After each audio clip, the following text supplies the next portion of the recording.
चुनाव की सरगर्मियां लगातार बढ़ती जा रही हैं।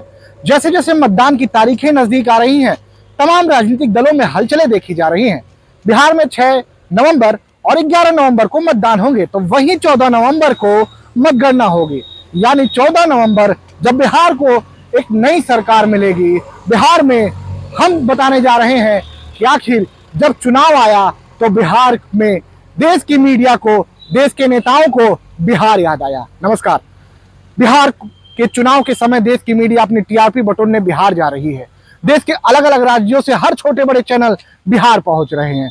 बिहार इसलिए पहुंच रहे हैं क्योंकि उनको टीआरपी चाहिए, उनको व्यूज चाहिए, उनको उन बिहारियों का दर्द नहीं दिखता जो वर्षों वर्ष तक बिहारी उन ट्रेन में भरकर दिल्ली, बंबई, बेंगलुरु जैसी शहरों के लिए जाते हैं। उनको वो दर्द नहीं दिखता जब बिहार पिछड़ापन राज्य कहाता है। उनको वो दर्द नहीं दिखता जब महाराष्ट्र में भोजपुरी का अपमान होता है। उनको वो दर्द नहीं दिखता जब बिहारियों को कहीं पीटा जाता है। देश की मेन स्ट्रीम मीडिया आखिर करती क्या है? आज जब बिहार में चुनाव आया है तो कोई तमाम अलग अलग कार्यक्रमों से उन लोग वहां पर पहुंच के वहां की वोटर्स को लुभाने की कोशिश कर रहे हैं, बिहार की पहचान बता रहे हैं, बिहार की इतिहास बता रहे हैं। इतिहास तो सब जानता है, लेकिन बिहार के पिछड़ेपन को आप कब दिखाएंगे? अब चुनाव है। अगर आप बिहार से इस वीडियो को देख रहे हैं तो आपके पास जो मीडिया के लोग आए उनसे जरूर कहिएगा कि जब हमारा अपमान होता है तब आप कहाँ रहते हैं। आपके पास जब नेता वोट मांगने आए तो आप उनसे यह सवाल जरूर करिएगा कि जब हमारा अपमान होता है तब आप कहाँ होते हैं। जब बिहार से दिल्ली, मुंबई और बेंगलुरु तमाम बड़े शहरों की तरफ जाने वाली ट्रेनें पूरी तरीके से भर के जाती है तब आप कहाँ रहते हैं। जब बिहार का पिछड़ापन के नाम से जाना जाता है तब आप कहाँ रहते हैं। ये मौका है, मौका मत छोड़िएगा। इसी के साथ हम आपसे एक और अपील करेंगे, ये चुनाव है, अपने घरों से निकलिएगा, मतदान करिएगा। मतदान उसे करिएगा जो आपके पक्ष में हो, मतदान उसे करिएगा जो आपके लिए खड़ा हो।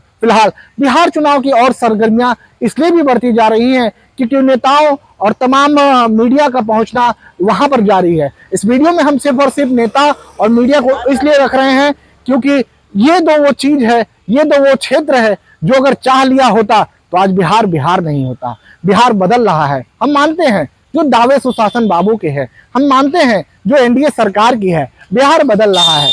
लेकिन क्या बिहार उतना बदल पाया है जितना बदलना चाहिए था? क्या बिहार उतना बदल चुका है जितनी बिहार को बदलने की आवश्यकता थी? फिलहाल बिहार में सुशासन बाबू की सरकार है। एक तरफ सुशासन बाबू नाम है, उन्हीं सुशासन बाबू का दूसरा नाम पलटू राम भी है। अब आप सोचिए, चुनाव है तो फिलहाल एक और तस्वीर वायरल हुई है। दावा किया जा रहा है कि बीते दिनों जिस तरीके से प्रधानमंत्री नरेंद्र मोदी का पटना में रोड शो किया गया, उस रोड शो में नीतीश कुमार क्यों नदारद नजर आए। यानी उस रोड शो में, उस रथ पर जहां पर प्रधानमंत्री नरेंद्र मोदी थे, वहीं पे बीजेपी के सहयोगी दल है जेडीयू और उनके मुखिया है नीतीश कुमार, जिनके दम पर, जिनके चेहरे पर कहीं ना कहीं अप्रत्यक्ष रूप से भारतीय जनता पार्टी बिहार में चुनाव लड़ रही है, वो वहां पर नजर नहीं आए थे। और तरह तरह से सवाल खड़े हो रहे हैं। लेकिन हम एक बार और रिक्वेस्ट करेंगे, आपके बिहार में अगर केहू आई तो ये जरूर पूछिए जाए कि अब उस समय कहाँ रहल जाला जब हमारे बिहार का अपमान होता है। उस समय आप कहाँ रहते हैं जब बिहार का पिछड़ापन बताया जाता है? उस समय आप कहाँ रहते हैं जब बिहार में फैक्ट्रियां लाने की जरूरत होती है? उस समय वो मेन स्ट्रीम मीडिया कहाँ रहती है जब बिहार का वो पिछड़ापन दिखाने की बात आती है? फिलहाल बिहार के चुनाव में आप सब मतदान जरूर करिएगा और आपके पास पहुंचने वाले मीडिया और आपके पास पहुंचने वाले तमाम नेताओं से इस सवाल भी जरूर करिएगा कि हम बिहार को कब आप बदलेंगे, आप कब बिहार का पिछड़ापन बदलेंगे। फिलहाल बिहार के चुनाव में आप वोट करिएगा, बिहार के लिए करिएगा और बिहार को सशक्त बनाने के लिए करिएगा।